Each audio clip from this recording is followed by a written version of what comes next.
মাটির চুলায় গ্রামের মধ্যে সহজ পদ্ধতিতে আজকে স্যান্ডউইচ বানিয়ে দেখাবো। আর এই স্যান্ডউইচটা কিন্তু দোকানের স্যান্ডউইচের চাইতে কিন্তু কম মজা হবে না। তো চলেন দেখি কিভাবে বানাইছি। আর আমি কিন্তু অনেকগুলি স্যান্ডউইচ বানিয়ে নিয়েছি, আর দেখতে মাশাআল্লাহ অনেক সুন্দর লাগতেছে। তো আশা করছি সবার কাছে ভালো লাগবে। চলেন মূল ভিডিওতে যাই। তো এখন আমি এখানে কিছু মুরগির মাংস নিয়েছি, এটা বুকের অংশটা নিলাম, পর্যাপ্ত পরিমাণে পানি দিয়ে দিলাম। প্রথমে আমি একে একে করে ধাপে ধাপে সব কিছু রেডি করে নিচ্ছি। তো এখন আমি দিয়ে দিব আদা এবং রসুন, সামান্য দিয়ে দিব লবণ, দিয়ে কিন্তু আমি মাংসটা ভালো করে সিদ্ধ করে নিব। তো আপনারা সেম প্রসেসে করে নেবেন, তাহলে মাংসটা খেতে বেশি মজা লাগবে। তো এইভাবে করে কিন্তু আমি মাংসটা সিদ্ধ করে নিচ্ছি। যতক্ষণ না সিদ্ধ হয় ঠিক ততক্ষণে আমি এটাকে রান্না করব। তো রান্না করে আর অন্যদিকে কি কি করতেছি চলেন দেখে আসি। তো এখানে কিন্তু আমি মেয়োনিজ বানাবো, সেই জন্য আমি 4টা হাফ বয়েল সিদ্ধ মানে অর্ধেক সিদ্ধ ডিম নিয়েছি, রসুন আর দিয়ে দিলাম কাঁচামরিচ, দিয়ে দিব অল্প পরিমাণে লবণ, আর আমি যেভাবে বানাই আর কি দিয়ে দিব সাদা ভিনেগার।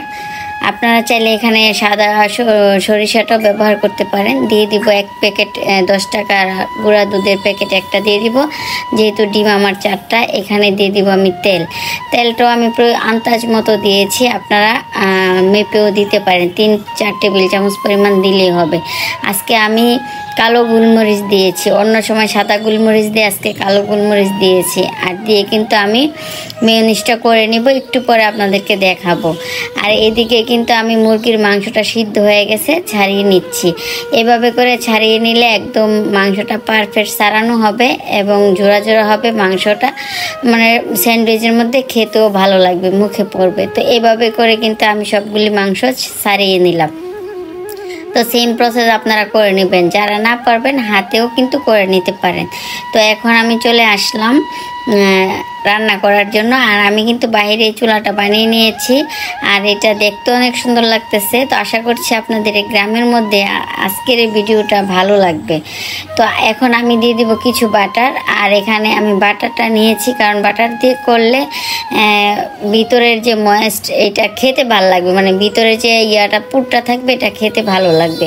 তো এখন আমি পুরটা রেডি করবো। আর আমি যেহেতু গ্রামে আছি, গ্রামে যা যা পাওয়া যায় তা দিয়েই কিন্তু আমি করব। যদিও আমার এটা একটা শহর, ছোট একটা উপশহর, তারপর অনেক কিছু পাওয়া যায় না বাজারে গেলে, আর এটা আমার এলাকার মানুষ সবাই জানে।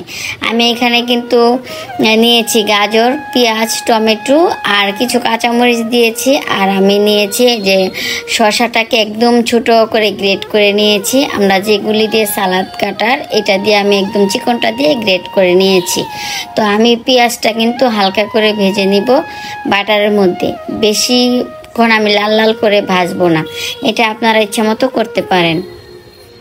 তো এখন আমি একে একে কিন্তু সবগুলি মশলা মানে সবজি দিয়ে দিব। এখানে আমি প্রথমে গাজর দিয়েছি, আপনারা আর অনেক রকমের সবজি ইউজ করতে পারেন, যেহেতু আমার হাতের কাছে যা আছে তা দিয়েই করব।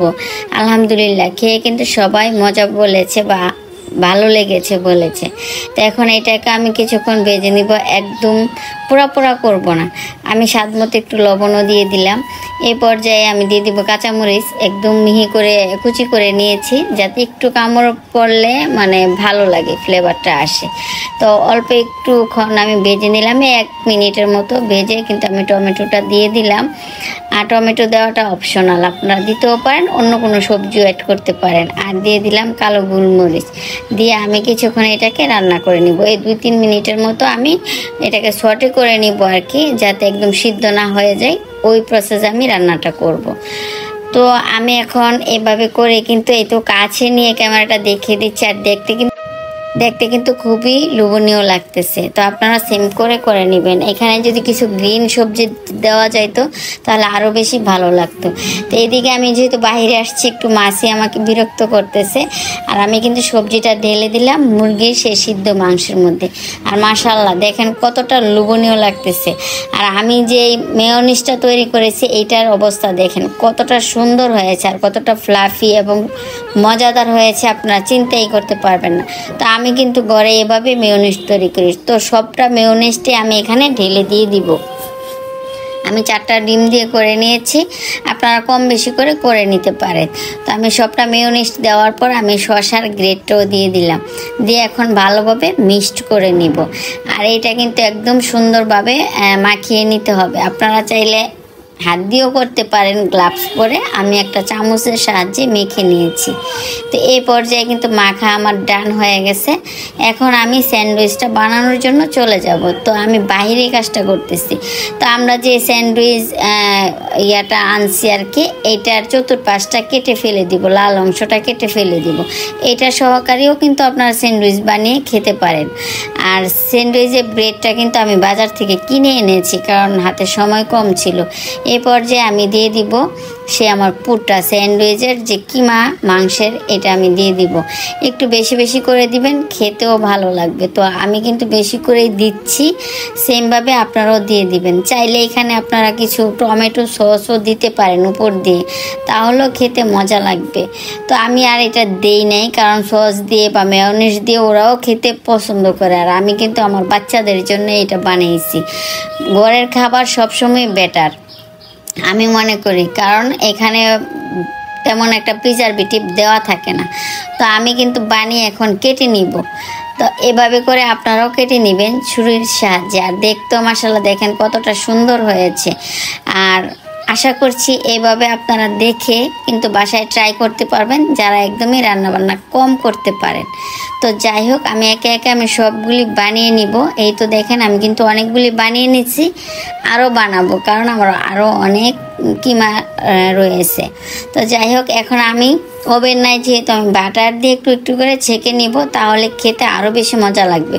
তো আমি চুলায় একটু বাটার দিয়ে দিলাম, আর আমি স্যান্ডউইচটা দিয়ে দিলাম। স্যান্ডউইচটা কিন্তু আপনারা এভাবেও খেতে পারেন, কিন্তু একটু ভেজে খেলে আরও বেশি স্বাদ লাগে, গরম গরম ভাল লাগে খেতে।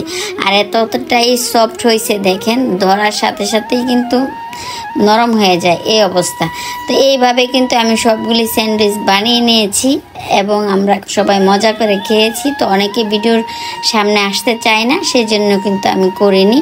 তো আশা করছি আজকের এই ছোট্ট ব্লগটা বা আজকের এই রেসিপিটা আপনাদের কাছে ভালো লাগবে। যদি ভালো লাগে অবশ্যই লাইক, শেয়ার, কমেন্ট করে আমার পাশে থাকবেন এবং সুন্দর সুন্দর কমেন্টের আশা করছি আপনাদের কাছ থেকে।